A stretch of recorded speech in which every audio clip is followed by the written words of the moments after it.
Hey guys, so the worst balancing gacha history. And you might be already been wondering on what he is on what's this video about. It's very simple. It's about Arknights Enfield apparently having the worst balancing history. And when the video immediately starts, you already hinted as the most heating game ever though, because if he doesn't stop hating, then he dies simply, apparently. That was my point of view on how he does this shit. Also, the first thing he says is, where I'll be straightforward, it's one of the most stupidest things to ever say, that this game is terrible and it's greedy and it's destroying itself. He was basically trash talking this game, while not even including any other gacha games on there. Personally, so every gacha game is like that. It's a matter of how do you want to project it with it. Not not one single gacha game is not like that. Every other gacha game is like that. There's no very much differences about it though. Now, he pulls out the Twitch tracker, which to be honest doesn't prove any point. Like live 2.2k viewers. Like, okay. Like it has views, so what's the problem? Oh wait, he thinks that already though that when it's jumping down, it's already dying. Ah, interesting. So if I were to look at Watery Oasis, and if it also has dropped down for this week, then it's also considered apparent dead. But he doesn't think that. He thinks that it's still alive and breathing. And yeah, he goes on yapping about the Twitch statistics showing that had increased of 75%, and then it dropped to 59. Uh-huh. Then he goes to Datafield CC, where you can check the DPS, damage, and time of each character that's taken in like the events. And as you can see, Arcane, Tankan, Liho, and Gigi are the highest with 153,000 DPS. Now bear in mind, he only takes into perspective of DPS. And immediately, Leviathan, hold up, and find it where he said, yeah, look, Leviathan, 89 TPS. He's saying that it's half and it's so last with a 1.1 unit. Uh-huh. Then he goes into here with Yona, 99,000 DPS. And is this brother dabbing? Bro, yeah, now I know for a fact that you're living far too big. I think you need to be sent back to the 1882s, honestly. You should not even be doing that shit. Like, who does this still? Like, I want to know. Like, this is so pointless. Then another show, 110 DPS, 40 DPS less. Personally, DPS does not matter at all in Arknights Enfield, because if you can clear content even with Leviathan, you can basically still clear with any of the older units. You don't theoretically need to check which one deals the highest DPS damage. And he's saying that it's a problem for newer players who want to get these characters.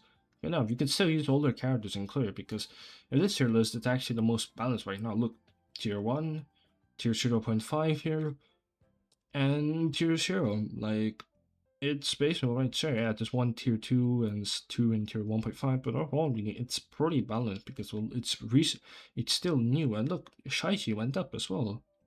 So yeah, there's really nothing wrong with Arknights Enfield's like DPS teams. Like, this is honestly a pointless take of it when you didn't are not even playing the fucking game. And then he goes over, brings Genshin Impact's DPS charts for our percentage. Showing Molani's DPS, which is 74, Malika's without Sitlali 74, and with Sitlali it's 95.2k, exclaiming that Arknights Enfield has a more higher DPS than Genshin Impact, which has the worst balancing apparently between them. And there was also, yep.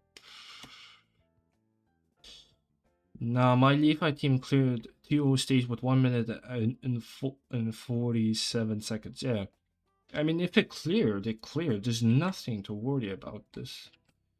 I'll turn on the sub because I don't want to watch this video. And now it's going to show the Spiral Abyss HP history in the Genshin Impact though. So he shows the Spartacus H3 inflation, and 5.3 was like 5.3, then it started to increase. But like it's inconsistent. It's high, high, then goes low, low, high, and then low, low. Like this really doesn't prove anything much at all. That you're bringing Genshin into this because it has the high. Because yeah, it lasted more. It's been out there for like 7 years. Of course, they're increasing the inflation on it because most of the characters can clear easily though. And so like to figure out that then what's the point of them pulling new characters when they can use older characters though. But like this is before also 7.0. When 7.0 releases, all the characters would be actually be usable, and so they'll have a newer players have a more reason to pull also for the older units and using them because they can clear as well. I think as well this is character headlines per version. If you're screenshotting the shop, please make sure to use the include settings. And this is apparently showing all like on the chances of getting the characters from the polls. And can I be honest? They've had power creep cost like 80 to 90%, 70 around 5 updates. And yet the older characters still clear. I really don't understand what you're trying to point it at though. Like this graph right here, yeah, it was insane at the start, but it seems to have calmed down now, and it's relatively calm and nothing to worry about. So yeah, and the last one of the day is apparently the iOS trend. Now keep in mind, even if you show iOS rankings on games, it's a matter of fact that the I is sure it's high after every release, and then it starts to drop low, because well, every gacha game is like that. When on release, they're very high until they soon start to drop, but when epic character releases, it jumps up and then it goes down. And let's see, he also shows the other iOS, oh yeah, the CN version. Like you can see Leviathan very high, Gilberta it dropped below standards, then it went up and up, down, up, down, down, up and down. Because well, it's mainly Arknights Enfield. Arknights specifically was, I think, a lot of the Chinese people really like Arknights Enfield, and so that's why they're always going for this. And sure, Iona was lower because Arcane was a lot epicer, but sooner or later it's gonna release up again. And personally, these banner rank trendings don't really matter for any. Does not even matter at all though, because what does a banner rank trend even help with? It doesn't help with anything though. Like I don't get why he's trying to prove that banner ranks matter. And I think this is gonna be the end of that. And personally, I will say this: I will never trust a person who has played in 1.0, quit playing, and releases this guide while not even have been touching the game at all. Though I would rather actually listen to a player playing the game from 1.0 to the latest version. But yeah, that's all for me. I hope you enjoyed the video. Leave a like, subscribe, and I'll see you in the next one.